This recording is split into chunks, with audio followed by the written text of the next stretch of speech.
నమస్తే 123 విశాఖ వార్తలకి స్వాగతం. ఈనాటి వార్తా విశేషం.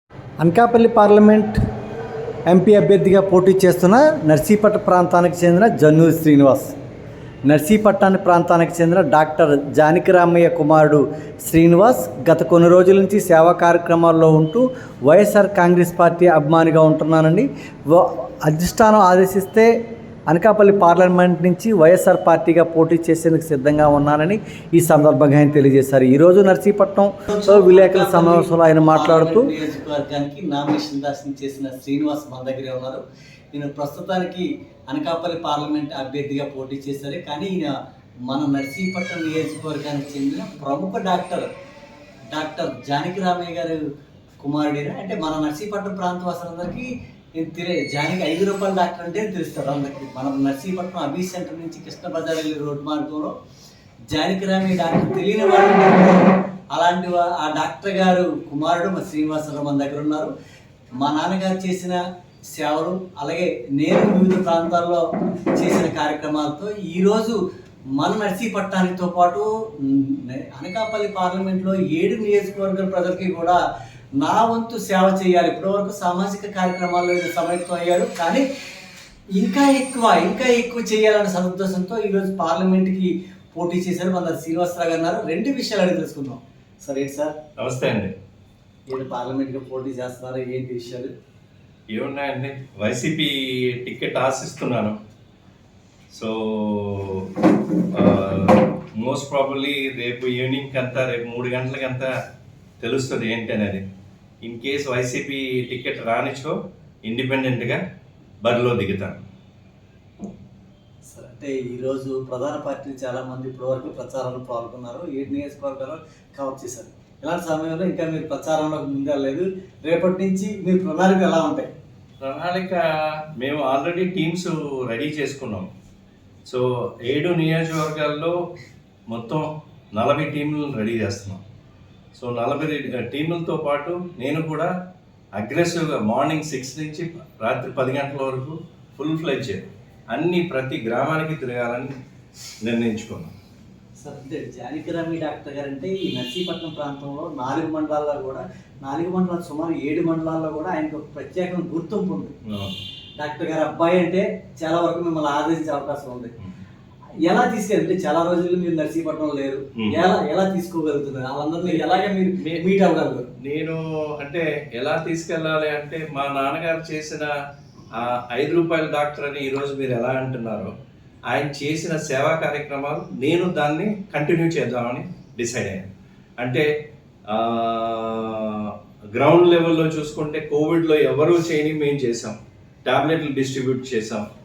తర్వాత పేషెంట్లు ఎక్కడైతే అడ్మిట్ వార్డులు దొరకకపోతే వైజాగ్లో పేషెంట్లకి డిఫరెంట్ హాస్పిటల్స్లో వార్డులు ఇప్పించాం. అలాగే ఎవరైనా చనిపోతే వాళ్ళకి మనం హెల్ప్ చేసాం. మా తోచినది మేము హెల్ప్ చేసాం. ఈరోజు అవన్నీ చూసుకుంటే ఈరోజు ప్రతి గ్రామాల్లోని మా మనుషులు ఉన్నారు. ప్రతి గ్రామాల్లోని ఎంతో కొంత పట్టు ఉంది. ఆ పట్టునే ఈరోజు బలం ఇంకా బలపరుచుకోవాలని మేము నిర్ణయించుకున్నాం. సార్, అధికార పార్టీ నుంచి మీరు టికెట్ ఆశిస్తున్నారని చెప్పారు. అంటే అధికార పార్టీలో ఇప్పటి వరకు మీరు యాక్టివ్గా ఉన్నారా? నేను లాస్ట్ 13 years నుంచి వైఎస్ రాజశేఖర రెడ్డి గారి అభిమానం అండి. తర్వాత ఆయన మరణించిన తర్వాత జగన్ గారికి ఈవెన్ ఆయన జైల్లో ఉన్నప్పుడు కూడా చాలాసార్లు కలాలని అనుకున్నాం, వెళ్ళాను, కానీ కుదరలేదు. కానీ ఏ రోజు నేను పార్టీలో పార్టిసిపెంట్గా లేను, కానీ బయట నుంచి మాత్రం ఎప్పుడు ఆ పార్టీకి సపోర్టర్ని, పార్టీకి అభిమాని, ఆయనకి కూడా అభిమాని. సార్, అంటే ఇప్పుడు ప్రధాన పార్టీలు చాలా వరకు ప్రచారాలు ప్రారంభించారు. మీరు కూడా త్వరలో 40 టీములు ఏర్పాటు చేస్తున్నారు. అంటే నర్సీపట్నంలో అయితే మీ నాన్నగారి పేరు ద్వారా మీరు జనాలకు బాగా వేగంగా వెళ్ళగలుగుతారు. అలా డాక్టర్ గారు ఇప్పుడు మాడుగులో వచ్చు, అనకాపల్లి పార్లమెంట్, అనకాపల్లి పాగిరేపేట నియోజకవర్గంలో మీరు డాక్టర్ గారు అనేసరికి అక్కడ కొంత గుర్తింపు అనేది తక్కువ. అంటే అక్కడ ఎలా మీరు ఆ విషయానికి వస్తే, పాయకరాపేటలో మాకు తెలిసిన చాలా మంది ఉన్నారు. అదే మా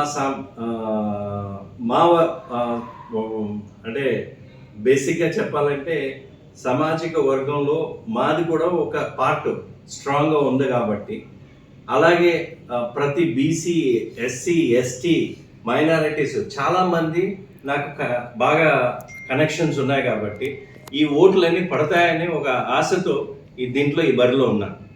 సో నేను కూడా గెలుస్తానో లేదో, బట్ మంచి పోటీ ఇస్తాను. సార్, అంటే ఇప్పుడు ప్రధాన పార్టీ అభ్యర్థులు సుమారు ఈ అనకాపల్లి పార్లమెంట్ స్థానంలో పోటీ చేయాలంటే 100 కోట్లు ఖర్చు చేసేందుకు సిద్ధంగా ఉన్నారు. అధికార పార్టీ అవ్వచ్చు, ప్రతిపక్ష పార్టీ అవ్వచ్చు. అంటే రెండు పార్టీల్ని కూడా అంటే 100 కోట్ల రూపాయలు ఖర్చు చేసేంత మనం కూడా అంటే ఆ స్థాయికి వెళ్ళగలమా? వెళ్తాం, తప్పకుండా వెళ్తాం. అదే పార్టీ టికెట్ ఇస్తే ఖచ్చితంగా గెలుస్తాను. నాతో పాటు 7 మంది ఎమ్మెల్యేలు కూడా గెలిపిస్తాను. ఇన్ కేస్ అలా రాని పక్షంలో మంచి పోటీ ఇస్తాను, ఎక్కడా కూడా తగ్గను. అటు చూడొచ్చు, అధికార వైసీపీ పార్టీ నుంచి అయితే మాత్రం నేను కూడా పోటీలోకి చేసేందుకు సిద్ధంగా ఉన్నాను. ఒకసారి అధిష్టానం ఆలోచించి, ఎందుకంటే ఒక మాడుగుల సీట్ నుంచే మాడుగులు ఒకే కుటుంబంలో 2 సీట్లు ఇవ్వడం కరెక్ట్ కాదు.